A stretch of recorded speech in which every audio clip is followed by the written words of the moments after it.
Live from KSAT 12, the 6 o'clock news starts right now. San Antonio police on the scene of what appears to be a deadly road rage shooting on the far southeast side. Officers responded to the 500 block of Lebanon Street around 4:15. That's just inside 410 near the I-37 interchange. The driver of the truck and another driver had some sort of issue, and when the victim, a man in his 50s, went toward the other vehicle, he was shot and killed. The suspect vehicle then sped away. The truck did have a passenger, but they were not hurt. Officers say they are getting conflicting descriptions of what actually happened from witnesses. The city of San Antonio has helped more than 330,000 migrants over the past 2 years, and now the city is bracing for more. The council voted this morning to seek federal reimbursement through March for costs related to its Migrant Resource Center that helps asylum seekers on their way through the Alamo City. City Hall reporter Garrett Berger tells us how a change in federal policy could bring a lot more people through. Every month, more and more people are coming up from the border and through the city of San Antonio. And since it opened in July, through its Migrant Resource Center, or MRC. There are days that we have a little bit under 1,000. There are days that we've had up to 1,800 individuals coming through the center. The center helps migrants with travel arrangements, feeds them, and can provide a temporary place to stay. And the city's share of the costs is reimbursed through the feds. We're one of the only cities in the country that has a centralized effort. A Trump-era policy known as Title 42 could end as soon as next week. And when it does, the city expects to see a lot more people. We anticipate we'll see about a 30% increase. I don't know if the spike is going to be immediately, but we are prepared. I mean, we do, if we need to add more staff resources, we will, and we'll increase our reimbursement requests from FEMA. Assistant City Manager Lori Houston says handling the influx will depend on keeping people moving onward. Many already have tickets when they come through, she says, and Catholic Charities, which has run the MRC since October, helps purchase travel for those who can't. And so we're able to handle it right now. But to keep enough space, they may need to send migrants to the airport 8 to 10 hours before their flights, rather than 6. We tried to interview the head of Catholic Charities as well, but he refused to talk with us. Garrett Berger, KSAT 12 News. Thank you, Garrett. The Bexar County Criminal District Court judges are worried about the new year, not because of the backlog, but because there might not be enough attorneys from the district attorney's office to prosecute the cases. Recently, the district attorney's office had more than a dozen people quit, leaving many courts without an assigned prosecutor. With no prosecutor, cases can't get resolved, will further cause delay and more backlog problems. These jury trials are set months in advance, and so only certain prosecutors know what's going on in every particular case. Without that prosecutor being available, cases have to be reset. District Attorney Joe Gonzalez's office didn't want to give an interview today, but they did send a statement. You can read it right now on our website, KSAT.com. It's been nearly 1 week since 4 people were killed in a bizarre explosion on the southeast side. We have learned more today about the underground home where that happened. Public records show that the owners requested an electrical permit from the city of San Antonio in 2018, but they were denied. Jonathan Cotto explains why. Today we confirmed the work at the excavation site is done. The 75-acre property on the 9700 block of South Presa has now been handed back over to family. Investigators have ruled out the possibility of a drug lab or explosive devices as the cause. They're now looking at whether a propane tank that was connected to the underground home could have been the source. The explosion was reported around 11:30 p.m. last Friday. Investigators discovered the bodies of 4 victims over the next 2 days. Arson Bureau officials say there were reports of people on the property smelling gas prior to the blast. A public information search on the city's development services website shows the underground house was without permits. The last request on record was in 2018, when it only received a partial pass. That's because the structure needed the required building permits. That request was never completed. Now investigators say they are hopeful soil samples sent out for testing will help determine the exact cause of the deadly explosion. Jonathan Cotto, KSAT 12 News. And all 4 of the victims killed in that explosion have now been identified. They are 57-year-old William Thompson, 28-year-old Ashley Ottoby, 36-year-old Roger Huron Jr., and 61-year-old James Gus Kalasek, one of the owners of K-Bar Services. A lot of frustration and a lot of theories, but no solid answers for what happened at Robb Elementary. It was all discussed at a House Judiciary hearing this morning on gun violence. Family members and experts from Uvalde offering strong words for the House members who admitted that gun violence has permeated our society. Amelia Juarez has some of the heartbreaking testimony. Faith Mata, who lost her only sister Tess Mata inside Robb Elementary, told Congress about how she always wanted a sister and Tess was taken from her. This debatable topic on assault rifles should not be brought up again because someone else's child or sibling was murdered. It's just an excuse at this point. Texas State Senator Roland Gutierrez discussed the blame game among law enforcement agencies who waited over an hour to save the children who were calling police. Off camera, you could hear grown men throwing up from the side of the horror or perhaps the failure that they had caused. Some offered theories on what these shooters had in common, citing no father at the home and the decline in religious teachings. Our morality as biblical, Judeo-Christian morality has gone out the window. So that is the common thread that I've seen. Faith Mata responded, saying she's frustrated by both parties' inaction. The issue is your people are dying, you are the leaders, and you aren't doing anything about it. Amelia Juarez, KSAT 12 News. The search is on for 3 suspects in an attempted armored car robbery after shooting the driver this morning on the northeast side. This happened this morning at a Chase Bank along FM 78. Officers say the driver of the Brinks truck was held at gunpoint, then shot by one of the suspects. The suspect sped off in a black sedan. The driver was taken to a hospital, is expected to be all right. No one else here was hurt. New information in connection with the man hit and killed on the west side. It happened on Highway 90 2 days ago. The medical examiner has identified him as 23-year-old Devin Perkins. Officers responded to a call for a crash Tuesday morning and found Perkins in the main lanes of the highway just east of Loop 410. Medical examiner says Perkins died from injuries after being hit by multiple vehicles. A car and truck on the side of the road had visible damage.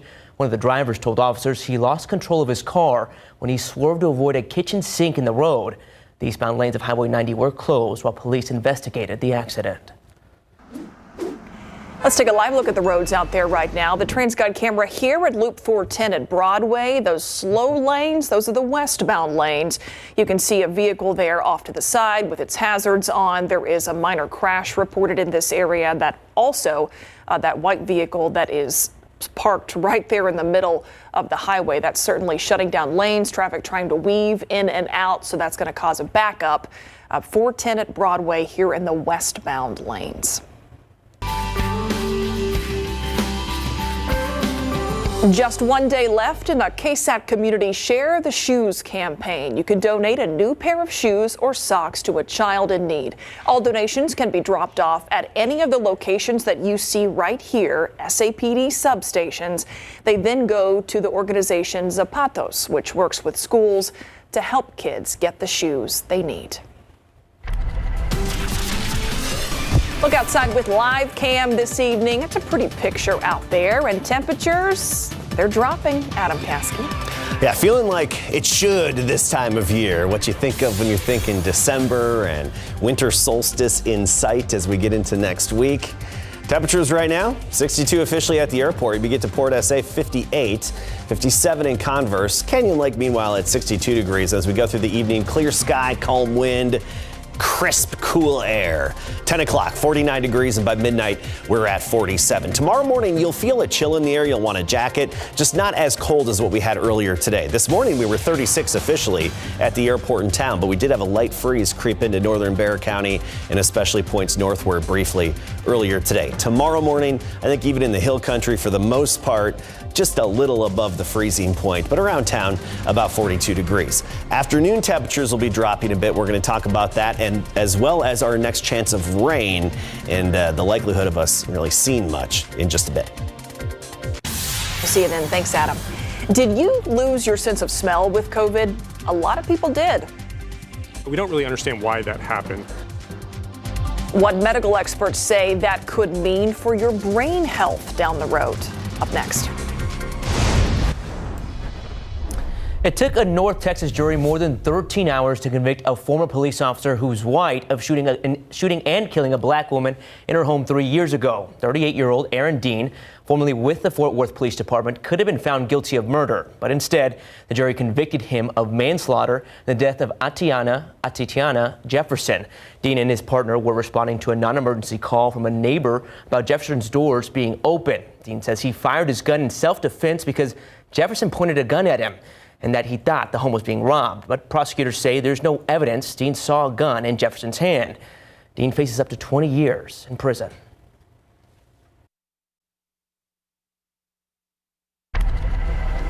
Welcome back. I'm Stefania Jimenez, and here's what we're working on for you tonight on the Nightbeat. So you've heard what San Antonio's plan is for the surge in asylum seekers, but there's a different impact that Title 42 is having that's changing the dynamic on the border. So we're going to dig into which countries it's helped and also hurt, the political battle it's setting up right here, and the mistake that one local political analyst says the Biden administration is making. Plus. Hello. How are you doing? Is there a manager available I could talk to? A lot more questions for workers at a sports bar, the reported rodent problem, and other health issues that inspectors found behind the kitchen door. We'll see you for these stories and a lot more tonight on the Nightbeat. Thanks, Stefania. About 5% of COVID patients worldwide have reported loss of smell that lasts longer than 6 months. While that side effect of the virus can certainly be annoying, researchers are finding that it may also be a predictor for cognitive decline in some people. Ursula Perry explains how it might be a sign of what's to come. If COVID took away your sense of smell, you're not alone. Research shows more than 27 million people have experienced COVID-related smell or taste loss. We don't really understand why that happens. We believe it's due to some sort of inflammatory response of the smell nerve that occurs in these patients. Now new findings presented at the Alzheimer's Association International Conference suggests there may be a link between loss of smell during COVID and cognitive decline. Researchers followed 766 adults ages 55 to 95 after their COVID infections. They found that 2/3 of those affected by COVID had some type of cognitive impairment at the end of that year. In half of the participants, the impairment was severe. In another study unrelated to COVID, researchers found that decline in the sense of smell can predict the loss of cognitive function, and that it's a warning sign of structural changes in areas of the brain that are important in Alzheimer's and dementia. While more research is needed to confirm the relationship between loss of smell and brain health, doctors say the good news is most people with COVID do recover. It appears that the majority of patients get their smell function back within a couple of weeks. And Dr. Turner says there's no surefire way to bring your smell back, but giving systemic corticosteroids early on can help. Doctors are also having a lot of success retraining the brain to recognize specific scents. At least it's a start. Ursula Perry, KSAT 12 News. Now we're going to take a look at Sky 12 over at the Pearl. The Christmas lights are already up. Not as packed as it was yesterday where they had a pop-up event. We were there getting some interviews. Yeah. Packed house. Met Myra's mom, who's doing a little shopping out That's there. That's right. He tried to get an interview with my mom. Shut down. Heard she politely declined, right? Yes. Okay. It's okay. I'm used to being told no. It's fine. I was told it was a beautiful night out there, and it's probably feeling pretty festive again out there this evening, Adam. This weather gets you in the mood, doesn't it, right? Because, this Christmas season, you want the crisp, cool temperatures at least to feel like December. The average high, let's see, average high today, 65 degrees. That's exactly where we were this afternoon. So seasonable weather is back. Headlines, jackets in the mornings for the foreseeable future, below average temperatures on the way and really here to stay. And then our next shot at some real rain is Monday, but don't get your hopes too high. Let's talk temperatures first. The morning temperature trend. Tomorrow morning, about 43 in town. We do dip down to 37 Sunday morning, but I don't anticipate a freeze in and around San Antonio until maybe the end of next week. Maybe next Friday and or Saturday. All right, let's talk about temperatures, what you can expect in the afternoon. We talked about how it'll be in the low 40s tomorrow morning. By the afternoon, we're talking 60s. 66 on the west side near Lackland, Canyon Lake, maybe closer to 60 degrees, but I think officially at the airport in town about 64 for the high. Notice those afternoon high temperatures drop off a bit, 52 Saturday and Sunday, and then we get into next week. We rebound a little bit, just into the mid 50s and some upper 50s Wednesday and Thursday. 58 degrees the high on Thursday, but it looks like a stronger cold front coming in at some point later Thursday, dropping temperatures even more by Friday all the way through Christmas. And we've been talking about this Climate Prediction Center graphic, the dark blues indicating well or below average temperatures and a high likelihood of below average temperatures. And that does include us here in Texas. Conversely, you go to the West Coast, little before and through Christmas and above average temperatures. But here in Texas, we're looking below average.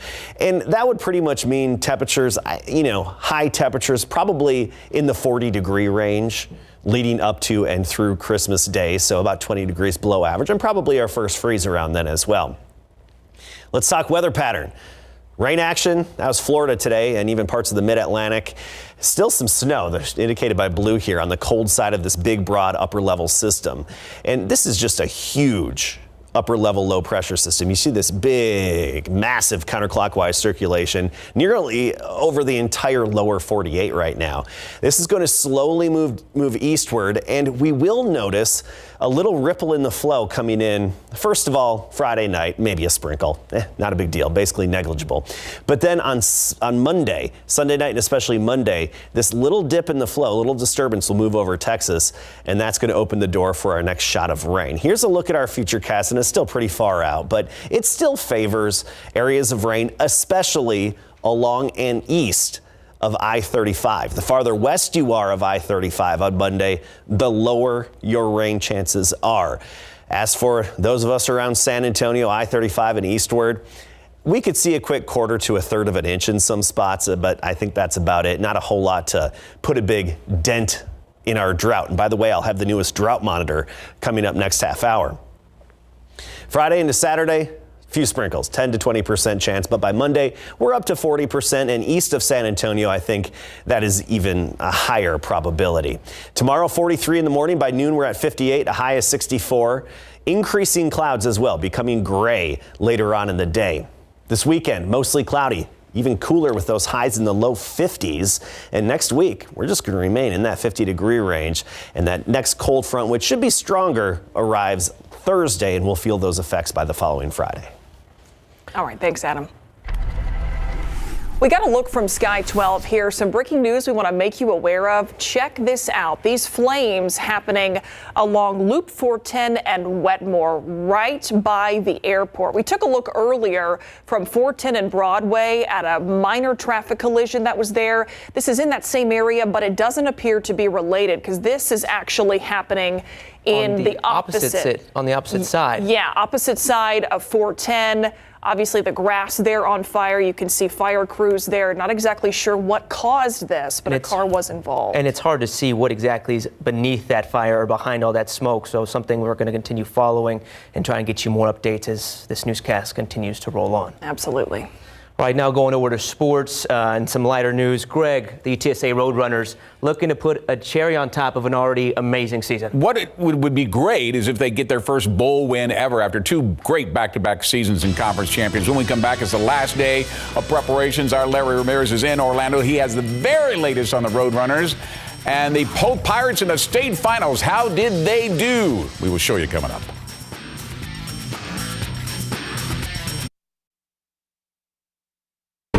We are now less than 24 hours away from kickoff in Orlando as the UTSA Roadrunners wrap up their final day of preparation before they face the Troy Trojans in the Duluth Trading Cure Bowl. Now, this matchup is offense versus defense, with the Roadrunners averaging 38.7 points per game, while Troy is only giving up 17.6, which is ranked 7th nationally. With more on this much-anticipated game to help kick off the bowl season, let's take it live to Orlando and catch up with our Larry Ramirez. Hi, Larry.